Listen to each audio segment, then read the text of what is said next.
हम में से कई लोग रोज सुबह नहा धोकर ईश्वर की आराधना करते हैं।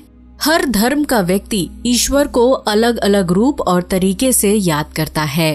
पौराणिक कथाओं के अनुसार इंसान का जन्म भगवान से हुआ है, लेकिन सवाल ये उठता है कि अगर इंसान को भगवान ने बनाया तो भगवान को किसने बनाया?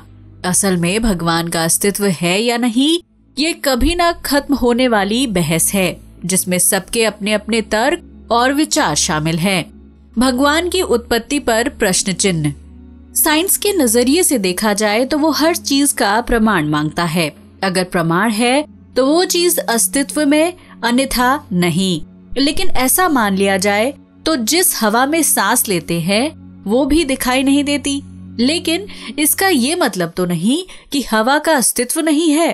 ठीक उसी प्रकार सृष्टि में मौजूद कई चीजों का अस्तित्व उसके दिखाई देने के आधार पर नहीं आंका जा सकता।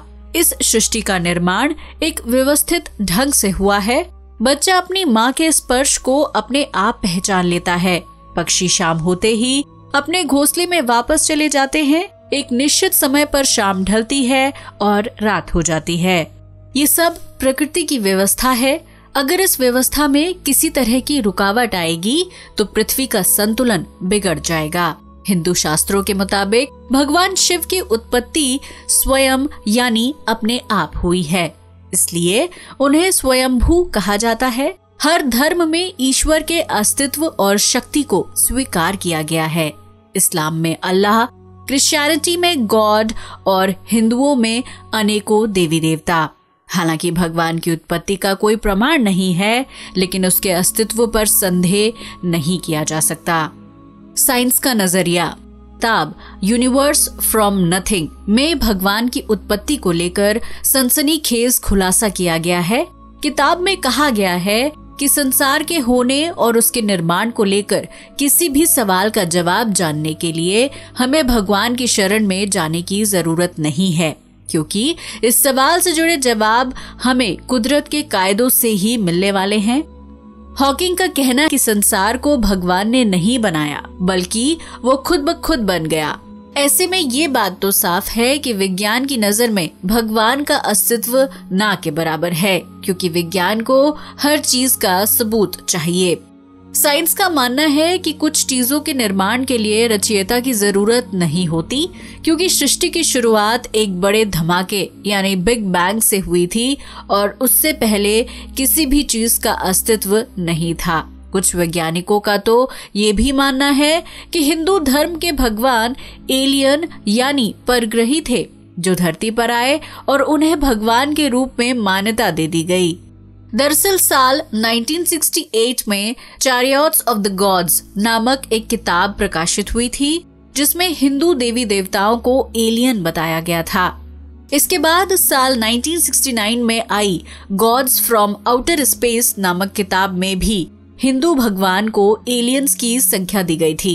इन किताबों के आने के बाद पूरी दुनिया के सामने ये सवाल खड़ा हो गया कि क्या सच में हिंदू भगवान दूसरे ग्रह से आए एलियन थे? प्राकृतिक नजरिया। देखा जाए तो धरती पर मौजूद किसी भी चीज के पीछे उसे बनाने वाले व्यक्ति का हाथ होता है। जैसे मोबाइल, कंप्यूटर और इमारतें इंसान द्वारा बनाई गई हैं, ठीक उसी प्रकार नदी, पहाड़, झरने, पेड़ पौधे और इंसान की उत्पत्ति के पीछे भगवान का हाथ माना जाता है। इंसान का शारीरिक ढांचा और हड्डियां इतनी बारीकी से व्यवस्थित हैं कि ये अपने आप निर्मित होने वाली चीज नहीं लगती। हर धर्म में ईश्वर के अस्तित्व को स्वीकार किया गया है, बस मान्यताओं के मुताबिक उनका नाम और स्वरूप अलग हैं। धरती पर मौजूद करोड़ों जीव जंतुओं, पेड़ पौधों और फल और सब्जियों के आकार भी बिल्कुल बारीकी से बने हैं।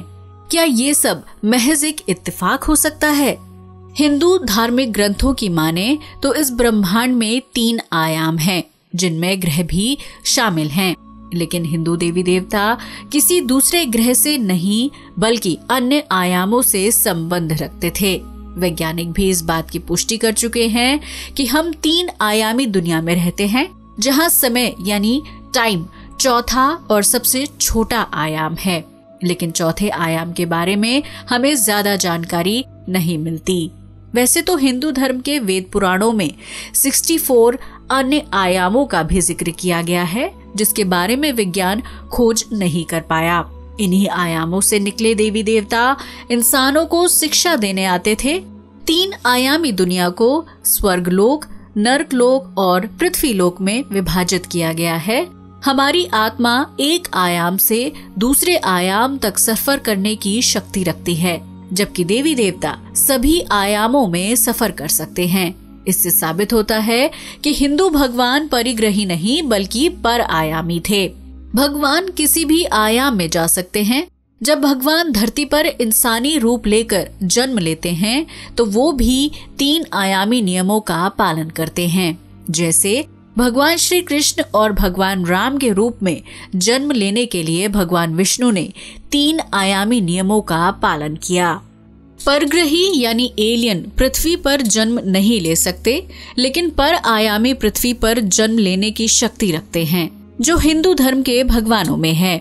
अगर आप सच में ईश्वर को देखना चाहते हैं तो कुदरत की खूबसूरती को महसूस कीजिए, क्योंकि कुदरत किसी भी धर्म और ग्रंथ से बड़ी है।